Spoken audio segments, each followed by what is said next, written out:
वृश्चिक राशि। वृश्चिक राशि के जातकों के लिए सितंबर 2026 कैसा रहने वाला है? आइए जानते हैं कि आपकी प्लैनेटरी पोजीशन क्या है। सबसे पहले मैं रिक्वेस्ट करूंगी, मेरे इस वीडियो को आप अंत तक देखिए, तभी आप इससे रिलेट कर पाएंगे। अंत में मैं गुड डेज और बैड डेज बताऊंगी जिन पर आपको सावधानी रखनी है विशेष, वो कौन सी तारीखें हैं, और आपके लिए जो शुभ तारीखें होंगी वो कौन सी तारीखें होंगी, ये मैं वीडियो के अंत में बताऊंगी। और सबसे पहले रिक्वेस्ट है कि अगर अभी तक आपने मेरा चैनल सब्सक्राइब नहीं किया है तो प्लीज इसे सब्सक्राइब कर लीजिएगा, लाइक शेयर और कमेंट करते रहिएगा। तो आइए जानते हैं कि आपकी प्लैनेटरी पोजीशन क्या है। गुरु आपके नवम भाव में है, शनि आपके पंचम भाव में है। 17 सितंबर को सूर्य कन्या में और 18 सितंबर को मंगल कर्क में प्रवेश कर जाएंगे। तो इन सब ग्रहों का आपके ऊपर क्या क्या असर रहने वाला है ये हम वीक वाइज जानते हैं। 1 सितंबर से तो 7 सितंबर तक ये आपका पहला हफ्ता, महीने की शुरुआत आपकी कैसे रहने वाली है। महीने की शुरुआत मिक्स रहने वाली है, धीरे धीरे चीजें बेहतर होती हुई नजर आएंगी। करियर और नौकरी की बात करें तो नौकरी करने वाले लोगों को अपने काम में जिम्मेदारियां बढ़ती हुई नजर आएंगी। अपने सीनियर आपके जो भी सीनियर अधिकारी हैं उनकी नजरें जो है आपके काम पर ही टिकी रहेंगी। तो अपने काम में आप बहुत ज्यादा प्रायोरिटी पर रखें अपने काम को, और काम बड़ी ईमानदारी के साथ और बारीकाई के साथ पूरी तरीके से करने की कोशिश करें। जो आपके सीनियर्स देख रहे हैं वो डिसअपॉइंट ना हो। जो लोग नौकरी बदलने की सोच रहे हैं उनके लिए महीने का फर्स्ट वीक जो है तैयारी करने के लिए ठीक है। जल्दबाजी में कोई भी आपको डिसीजन नहीं लेना है। अगर बिजनेस की बात कर लेते हैं तो आपके पास पुराने क्लाइंट उनसे आपको काफी फायदा मिल सकता है। कोई पुराने क्लाइंट आपके पास वापस लौट के आ सकते हैं। कोई पुराना प्रोजेक्ट भी आपका दोबारा स्टार्ट हो सकता है, जो कि बंद हो गया था वो फिर से शुरू हो सकता है। आपके फाइनेंस की बात करें तो आपके फाइनेंस की स्थिति नॉर्मल रहेगी, ठीक ठाक रहेगी, लेकिन खर्च मतलब इनकम भी बढ़ेगी और साथ में खर्च भी बढ़ते रहेंगे।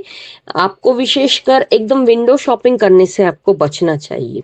प्रेम और वैवाहिक जीवन की अगर हम बात कर लें तो रिश्तों में बातचीत करते टाइम पे आपको बहुत ध्यान रखने की आवश्यकता है, क्योंकि छोटी सी बात का बतंगड़ बन सकता है। इसलिए अपने शब्दों का चयन बड़ा सोच समझ के कीजिएगा। आप जिन लोगों की अभी शादी नहीं हुई है उन लोगों के लिए आपके कोई पुराने माध्यम से आपके कोई पुराने टर्म्स हो, फैमिली टर्म्स हो या दोस्तों में हो, आपके लिए कोई अच्छा रिश्ता आ सकता है। अगर हम हेल्थ की बात कर लें तो थोड़ा स्ट्रेस रहेगा, नींद ना आने की समस्या भी रह सकती है। पेट से जुड़ी कोई छोटी मोटी परेशानी अगर आती भी है तो उसको आप नजरअंदाज ना करें, उसका उचित इलाज जरूर करवाइएगा। अब बात कर लेते हैं दूसरे हफ्ते की, 8 से 14 सितंबर। ये दूसरा हफ्ता आपके लिए कैसा रहेगा? ये हफ्ता मैं कहूंगी आपके लिए ये हफ्ता बहुत इंपॉर्टेंट रहने वाला है। 8 सितंबर को प्रदोष का व्रत है, तो महादेव के मंदिर जाएं और महादेव के ऊपर, शिवलिंग के ऊपर जलाभिषेक करें, दुग्धाभिषेक करें। 9 सितंबर को मासिक शिवरात्रि है। 10-11 सितंबर के आसपास अमावस्या का भी प्रभाव रहने वाला है। तो आपको अमावस्या वाले दिन जो है विष्णु सहस्त्र नाम का पाठ करना चाहिए या सुनना चाहिए, और बहते हुए जल में नारियल प्रवाहित करना चाहिए। इससे कोई ना कोई आपके जो भी समस्याएं आ रही है वो सभी समस्याएं आपकी दूर हो जाएंगी। करियर की बात करें तो काम के क्षेत्र में आपको कोई न्यू रिस्पॉन्सिबिलिटी मिल सकती है और आपकी अभी तक की हुई मेहनत रंग ला सकती है। आपके सीनियर्स नोटिस कर सकते हैं इस चीज को।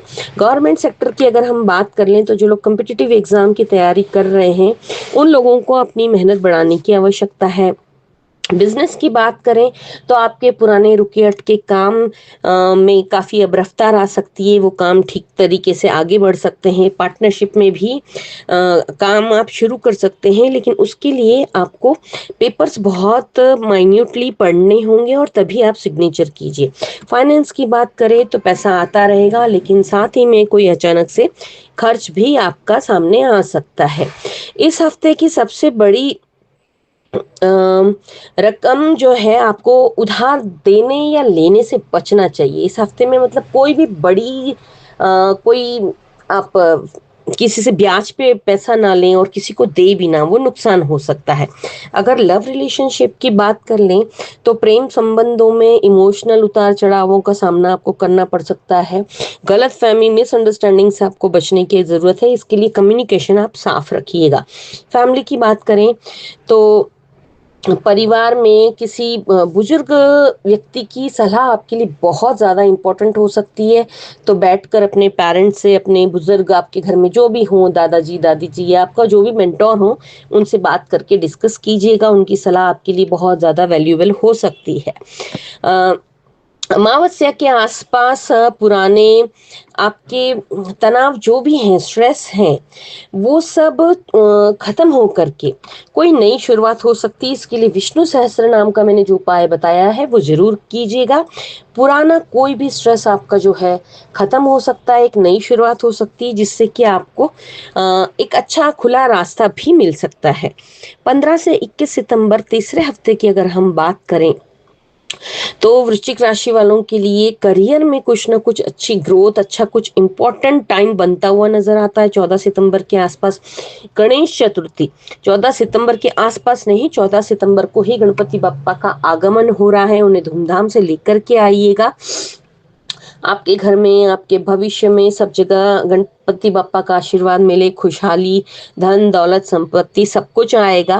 17 सितंबर को सूर्य कन्या राशि में प्रवेश करेंगे और 18 सितंबर को मंगल कर्क राशि में प्रवेश करेंगे। तो आपके करियर में काफी अच्छा ग्रोथ उछाल देखने को मिलेगा। 17 सितंबर के बाद से आपके 11वें भाव को सूर्य जो है एक्टिव कर देंगे, जो कि लाभ भाव का होता है, लाभ का होता है, वहां से हम इनकम देखते हैं। तो आपकी नेटवर्किंग जो है काफी अच्छी बढ़ सकती है, कनेक्शंस अच्छे बढ़ सकते हैं और उनसे आपको बहुत बड़ी कोई ना कोई अच्छी अपॉर्चुनिटी मिल सकती है, जिसका आप काफी बेनिफिट उठा सकते हैं। आपको एक नई पहचान भी मिल सकती है। किसी इम्पोर्टेंट बहुत प्रभावशाली व्यक्ति के साथ आप कांटेक्ट में आ सकते हैं, उनसे आपके अच्छे टर्म्स बन सकते हैं, जो भविष्य के लिए आपके लिए बहुत ज़्यादा बेनिफिशियल हो सकते हैं। अगर हम नौकरी की बात कर लें तो प्रमोशन या फिर कोई नई रिस्पॉन्सिबिलिटी मिल सकती है आपको, उसके लिए आप तैयार रहें। नौकरी की तलाश करने वालों के लिए इंटरव्यू या नई कोई अपॉर्चुनिटी भी आ सकती है, तो be ready, be prepare. Business की बात करें तो आप एक्सपेंशन की प्लानिंग कर सकते हैं, ये अच्छा टाइम है उसके लिए। लेकिन जो भी इन्वेस्ट करें उसके लिए थोड़ा सा सोच समझ के इन्वेस्ट कीजिएगा। पैसा बड़ी लक्ष्मी बड़ी चंचल होती है, जितनी तेजी से आती है उतनी तेजी से चली भी जाती है। फाइनेंस की बात करें तो कोई न्यू सोर्स ऑफ इनकम आपका बन सकता है। पुराने आपके इन्वेस्टमेंट से आपको कोई अच्छा रिटर्न मिलने की संभावनाएं नजर आती हैं। और लेकिन आप शेयर मार्केट से फिर भी एकदम जो इंट्राडे होते हैं उनसे बचे रहिए, लॉन्ग टर्म इन्वेस्टमेंट करते रहिए, उसमें आपको काफी बेनिफिट मिलेगा।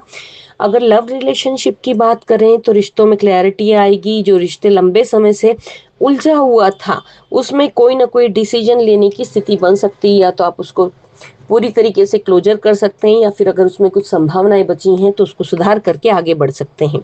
ट्रैवलिंग की अगर हम बात करते हैं तो मंगल के राशि परिवर्तन के बाद आपकी कोई ना कोई लंबी यात्रा और स्पिरिचुअल यात्रा जरूर हो सकती है। किसी आप धार्मिक स्थान पर जा सकते हैं और धार्मिक चीजों से जुड़े हुए आप कोई ना कोई काम भी कर सकते हैं। लेते हैं 22 से 30 सितंबर की ये लास्ट वीक, ये चौथा हफ्ता आपके लिए कैसा रहने वाला है। 24 सितंबर को प्रदोष है, 25 सितंबर को अनंत चतुर्दशी यानी कि गणेश विसर्जन, 26 सितंबर को पूर्णिमा है और 27 सितंबर से पितृपक्ष प्रारंभ हो रहा है। 29 सितंबर को पितृपक्ष की संकष्टी चतुर्थी है। ये इस महीने इस हफ्ते के प्रमुख कुछ दिन हैं, जिन दिनों पे जो लोग पूजा अर्चना करते हैं उनके लिए। अब अगर आपकी करियर की बात कर लेते हैं तो आपके लिए इस लास्ट वीक में काफी कुछ अचीव होता नजर आता है। काम को रिकग्निशन मिलेगा, कोई इंपॉर्टेंट प्रोजेक्ट आपके हाथ आ सकता है। बिजनेस की बात कर लें तो व्यापार में, आपके बिजनेस में आपके कॉन्टैक्ट्स बढ़ सकते हैं। Online business, marketing, social media, networking से जुड़े लोगों के लिए बहुत ज्यादा अच्छा टाइम है, बहुत लाभ मिलने की संभावनाएं हैं। आपकी फाइनेंशियल आर्थिक स्थिति भी काफी अच्छी मजबूत होती नजर आती है। फ्यूचर की फाइनेंशियल प्लानिंग करना आपके लिए बहुत अच्छा रहेगा।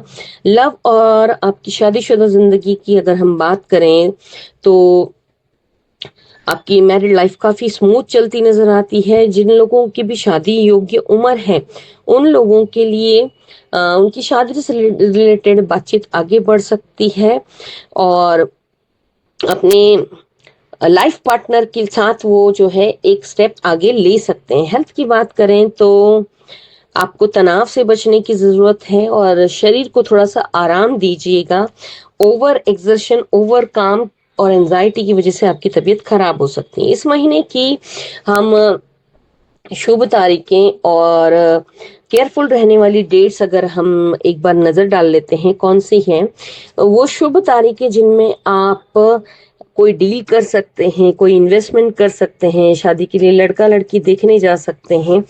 कोई भी आपकी लाइफ का इम्पोर्टेंट जो काम है, किसी से मीटिंग करनी है, किसी से मिलने जाना है, इंटरव्यू देने जाना है, लिटिगेशन की डेट्स की को हम इस्तेमाल कर सकते हैं। वो तारीखें हैं 3 सितंबर, 5 सितंबर, 7, 13, 15, 17, 20, 22, 24, 26 और 29। ये डेट्स आपके लिए बहुत ज्यादा लकी रहेंगी। सब इन सब का महत्वपूर्ण काम के लिए इस्तेमाल चयन कर सकते हैं। अब आपको किन दिनों में सावधानी रखनी है, विशेषकर 1, 9, 10, 11, 18 और 27। इन तारीखों को आपको विशेष सावधानी रखनी है, जल्दबाजी से बचना है, कोई भी बड़ा इन्वेस्टमेंट इन दिनों में नहीं करना है, कोई जोखिम भरा काम, कोई जोखिम भरा निर्णय नहीं लेना है, ड्रिंक एंड ड्राइव नहीं करनी है, किसी से बहस नहीं करनी है। कोर्ट कचहरी के लिए ये डेट्स तो आपको बिल्कुल ही सूट नहीं करेंगी, इसमें आपके फेवर में फैसला नहीं आएगा। तो इन सब चीजों को आप विशेष ध्यान रख लीजिएगा। सितंबर को अजा एकादशी है, 8 सितंबर को प्रदोष, 9 सितंबर को मासिक शिवरात्रि है, 11 दिसंबर को जो है अमावस्या है। तो उस दिन आप माँ विष्णु सहस्त्र नाम का पाठ करके बहते हुए जल में नारियल प्रवाहित कर दीजिए। 14 सितंबर को धूमधाम से गणेश जी को अपने घर पर लेके आइए। गणेश चतुर्थी है, उनकी 10 दिन पूजा अर्चना कीजिए। 14 सितंबर को हरतालिका तीज भी है। 15 सितंबर को ऋषि पंचमी। जो लोग रक्षाबंधन पे राखी नहीं बांधते हैं वो ऋषि पंचमी तक कभी भी बांध सकते हैं। 17 सितंबर को विश्वकर्मा पूजा है। जो लोग भी कन्या संक्रांति जिसको बोलते हैं, जो लोग अपने जिनकी मशीनरी की काम होते हैं वो लोग पूजा करते हैं इस दिन। 19 सितंबर को राधा अष्टमी है। 22 सितंबर को एकादशी है। 24 सितंबर को प्रदोष है, तो आपको महादेव के मंदिर जाना है, जलाभिषेक करना है। 26 सितंबर को पूर्णिमा है। 27 को पितृपक्ष प्रारंभ है। पितृ श्राद्ध जिसको बोलते हैं उसकी शुरुआत हो जाएगी। 15 दिन तक वो रहेंगे। उसके बाद हमारी शेरावाली माता के नवरात्रि शुरू हो जाएंगे। और सबसे पहले 4 सितंबर को जो है जन्माष्टमी भी है। तो आप सभी को गणेश जी के आगमन की, जन्माष्टमी की ढेर सारी शुभकामनाएं, बधाइयां।